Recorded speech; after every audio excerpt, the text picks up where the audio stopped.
Shalom, perkenalkan nama saya Jerry Dunopolis dengan NIM 1902111758 dengan dosen pengampu Alfonso Mute MPDK. Baik, di sini saya akan menjelaskan pengertian dari strategi pembelajaran PAK.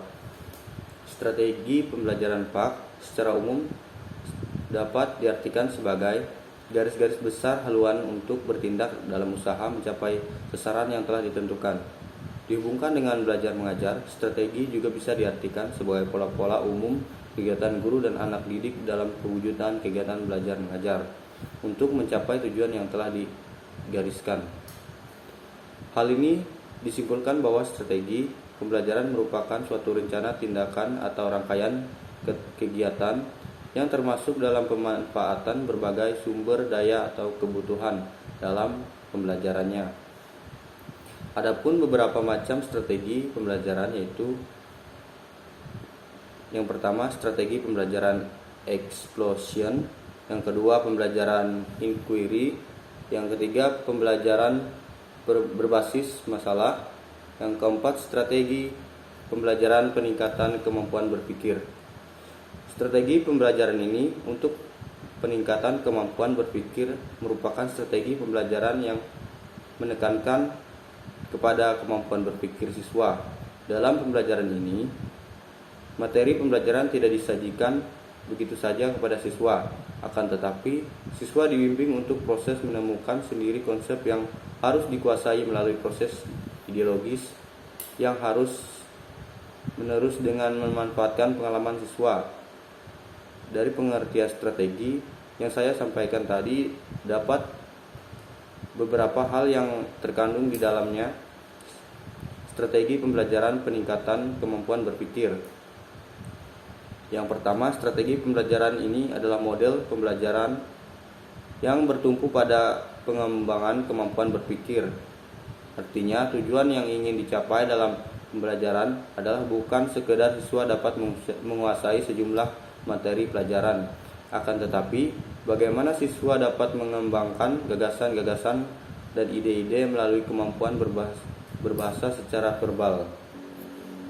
Yang kedua, telaah fakta-fakta sosial atau pengalaman sosial merupakan dasar pengembangan kemampuan berpikir. Artinya, pengembangan gagasan dalam ide-ide didasarkan kepada pengalaman berdasarkan kemampuan anak untuk mendeskripsikan hasil mereka peroleh dalam kehidupan sehari-hari. Dan yang ketiga, sasaran akhir strategi pembelajaran peningkatan kemampuan berpikir adalah kemampuan anak untuk memecahkan masalah-masalah sosial sesuai dengan taraf perkembangan anak. Adapun metode pembelajaran ialah cara yang digunakan guru dalam mengadakan hubungan dengan siswa pada saat berlangsungnya pembelajaran. Sedangkan menyatakan metode pembelajaran adalah cara-cara menyajikan materi pembelajaran yang dilakukan oleh pendidik agar terjadi proses pembelajaran pada diri siswa dalam upaya untuk mencapai tujuan. Lalu, metode-metode pembelajaran yang bisa kita terapkan. Terdapat beberapa metode pembelajaran yang dapat digunakan untuk mengimplementasikan strategi pembelajaran. Di antaranya adalah yang pertama adalah ada ceramah, kedua demonstrasi, 3 diskusi, 4 simulasi, 5 laboratorium, 6 pengalaman lapangan, 7 brainstorming, 8 debat, 9 simposium, 9 dan sebagainya. Pada saat metode pembelajaran yang paling banyak digunakan oleh para guru adalah semacam ceramah atau menerangkan apa yang ada di dalam buku teks. Porsi ini bisa sekitar 80%. Baru sisanya semacam praktek di laboratorium, diskusi, demonstrasi. Memang untuk beberapa mata pelajaran, porsi-porsi metode pembelajaran berbeda-beda. Misal ketika mengajar pembelajaran sejarah, tentu saja guru lebih banyak menerangkan dan bercerita. Berbeda dengan pembelajaran kesenian, guru akan sedikit menerangkan, siswa lebih banyak langsung praktek. Metode pembelajaran yang baik adalah bagaimana siswa bisa mengerti. Untuk bisa membawa siswa mengerti, yang paling bagus adalah mengajak mereka berpartisipasi dengan cara praktek di laboratorium. Selanjutnya saya akan menjelaskan pendekatan pembelajaran. Dari pendekatan pembelajaran yang telah ditetapkan, selanjutnya diturunkan kepada dalam strategi pembelajaran Neumann dan Logan. Mengemukakan 4 unsur strategi dari setiap usaha. Yang pertama adalah mengidentifikasi dan menetapkan spesifikasi dan kualifikasi hal atau output dan sasaran atau target yang harus dicapai dengan mempertimbangkan aspirasi dan selera masyarakat yang memerlukannya. Yang kedua, mempertimbangkan dan memilih jalan pendekatan utama atau basic way yang paling efektif untuk mencapai sasaran. Yang ketiga, mempertimbangkan dan menetapkan langkah-langkah atau step yang akan ditempuh sejak titik awal sampai dengan sasaran. Yang keempat, mempertimbangkan dan menetapkan tolak ukur, kriteria, dan patokan ukuran atau standar untuk mengukur dan menilai keberhasilan atau achievement usaha. Selanjutnya saya akan menjelaskan teknik pembelajaran. Teknik pembelajaran dapat diartikan sebagai cara dilakukan seseorang dalam mengimplementasikan suatu metode secara spesifik. Misalkan, pengguna metode ceramah pada kelas dengan jumlah siswa yang relatif banyak membutuhkan teknik tersendiri yang tentunya secara teknis akan berbeda dengan penggunaan metode ceramah pada kelas yang jumlahnya siswa terbatas.